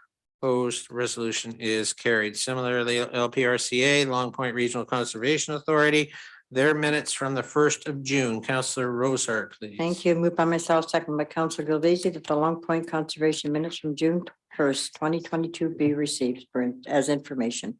Thank you, Councillor. Discussion? Deputy Mayor, anything addition of? Thank you. And we'll call the question. All those in favor? Opposed, resolution is carried. There are no resolutions coming out of a closed session. We have bylaws. Deputy Mayor, lead us through the reading of these various bylaws. Moved by myself, seconded by Councillor Luciani, that bylaw 2022-041 to provide for the drainage works being the J.A. Smith drain be read for a third and final time. And a bylaw to authorize an agreement of purchase and sale with Thames Valley District School Board. A bylaw to amend bylaw number 3295 is amended, ZN 72204, and a bylaw to enter into an airport hangar land lease agreement with Bremen Construction Incorporated for taxiway G3 to 8. 3 to 8 or 3 8 -8. Yeah. -8, okay. And a bylaw to enter into an airport hangar lease agreement with Bremen Construction Incorporated for taxiways G3-9 be read for a first, second, third, and final reading, and the mayor and the clerk be and are hereby authorized to sign the same and place the corporate seal thereon too. Thank you, Deputy Mayor. Discussion, questions regarding any of those bylaws for third and final reading? We'll call the question then. All those in favor? Opposed, resolutions carried. Out of order, not on the script, but are there any notice of motions from members of council for any subsequent meeting as called? Okay. And we move to the confirmation bylaw 2022-054. Councillor Gilbezi, please. That bylaw, moved by myself, seconded by Councillor Esseltine, that bylaw 2022-054 to confirm the proceedings of the council meeting held on August 8th, 2022 be read for the first, second, third, and final reading, and that the mayor and the clerk be and are hereby authorized to sign the same and place the corporate seal thereunto. Thank you, Councillor. Discussion for members of council? All those in favor? Opposed, resolutions carried. Now, items of public interest from any members of council present, or even leadership team regarding any items. Councillor Rosehart, please. Thank you, Mr. Mayor. Through to the public, at the crosswalk that is on Tilson Ave and 4th Street. When you push the button, please, the trucks are coming down the road and they cannot stop. When you please push the button, stop, look both ways, because there is no hesitation when those lights come on. Thank you. Anything further from members of council? Just a couple things. Representatives from the community will be attending Association of Municipalities of Ontario conference coming up in a week's time with some priority meetings with various ministers and ministry personnel, including Solicitor General, Energy, Long-Term Care, transportation, colleges and university, economic development, infrastructure, and housing. A lot of those items that were actually in symmetry with some of the reports and concerns from earlier tonight on our agenda. So look forward to the CAO and others being able to update on that to council and the community in the future. Thank you, Councillor Rosehart, for the message about that. And of course, we're, ways, but we're talking about crosswalks again today, and pretty soon the big yellow school buses are going to be back on the road, and as always, being highly alert. August the 19th to the 21st, and please give every opportunity support. Hopefully that there's good weather. It's the Tri-County Agricultural Fair for the first time in 3 years, back as an active in-person event. They work so hard, they provide so much value, and from the 19th to the 21st, and we certainly wish them well. And then coming up in the next, I think we'll be back as a council prior to some of these, but if you're planning your September, the Terry Fox runs on the 18th. There's a Tillsonburg Thunders Rib Fest the last weekend of September. And of course, the firefighter steak barbecue early on the 10th of September at Lions Auditorium. So there's just some things that are supportive of our various community organizations and leaders. So without anything further, acknowledge that our next regular council meeting is the 12th of September, beginning at 6 o'clock. And I'll look for a resolution to move back into executive closed session to complete agenda items that were not finished in advance of 6 o'clock. Just a mover and a seconder, and I think the clerk can move by Councillor Govesi, seconded by Deputy Mayor. You can scribe that to the efficiency. All those in favor? Opposed, resolution is carried. Does anyone need 5, or do you want to plow through? I'm fine. I don't mean plow through with any disrespect. Okay, we're ready to go. Okay, Councillor Govesi.